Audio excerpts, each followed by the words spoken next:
Welcome to this next video series, and in this video we will be designing a D flip-flop with an enable signal, where we will start our design from the RTL level, where we have the D flip-flop here, and then we have the max here.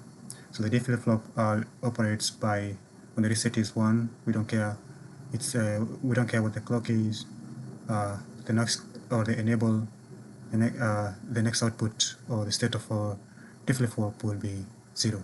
So as you can see, it has an asynchronous reset, which means it doesn't care what the clock says.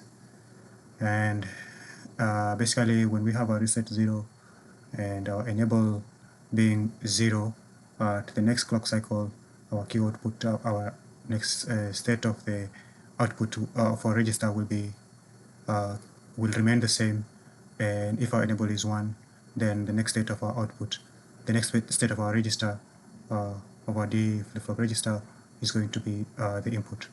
So let's get to designing. So the first thing to do is open your Visual Studio or whichever code editor you're using, and we are going to open a folder, and then you go to where you store your videos.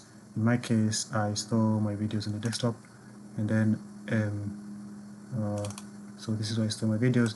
And basically you create a new folder in order to keep things clean, and in this case we're going to have a D flip-flop with enable, and then we're going to open that folder.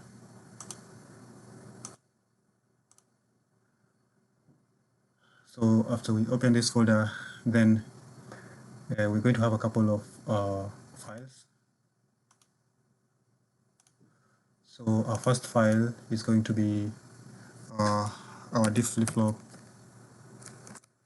with enable. So this is going to be a VHDL file. And then we're also going to have another file which is going to be the test bench of our D flip-flop.vhd or VHDL. And then our other file is the one I told you, which is run.py, which will enable us to run this in VHDL. So as I told you, the first thing to do is you need to get the code for this run.py, and you can copy it. You can copy it from the introduction video, and then you basically have it here. So in this case, we're going to edit this so that we will be having D flip-flop. This is going to be D flip-flop with enable, and then this is going to be D flip-flop. So it's going to be the test bench. That's going to be our test bench. I just remembered that here we need to change this just to be consistent. That is the test bench for D flip-flop with enable. So after that, we can close these ones and start designing a must save. And then now we can start designing our D flip-flop. And to do that, we can start by writing just a skeleton of every VHDL file, and by that we start with importing our libraries. So we have a library, and then we're going to use IEEE .std.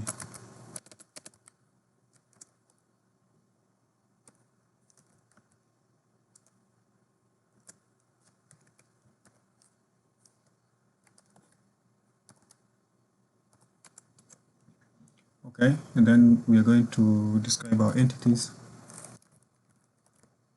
Entity D flip-flop with enable is begin,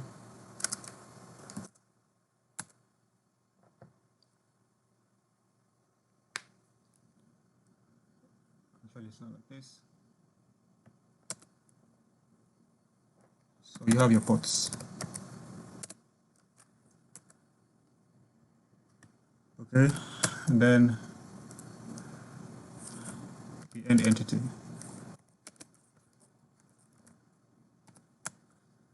Then we define our architecture.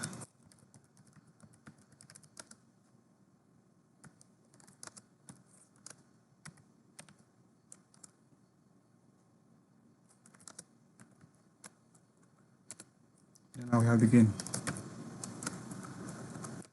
And then we end our architecture. All right. So this is a skeleton of every VHDL file.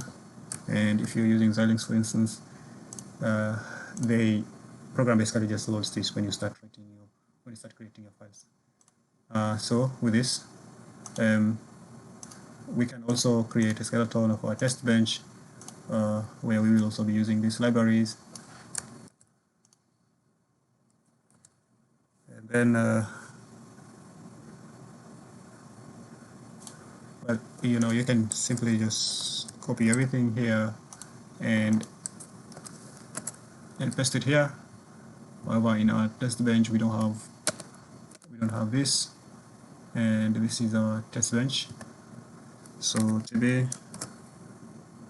and we say this is our simulation, and we say that this is TB. Let me say, in our begin, we're going to have a couple of signals and so forth, but we're going to fill this in. We're going to stop here, and then we're going to continue in our next video, basically writing this, the other parts of our different file. So with that, see you in the next video.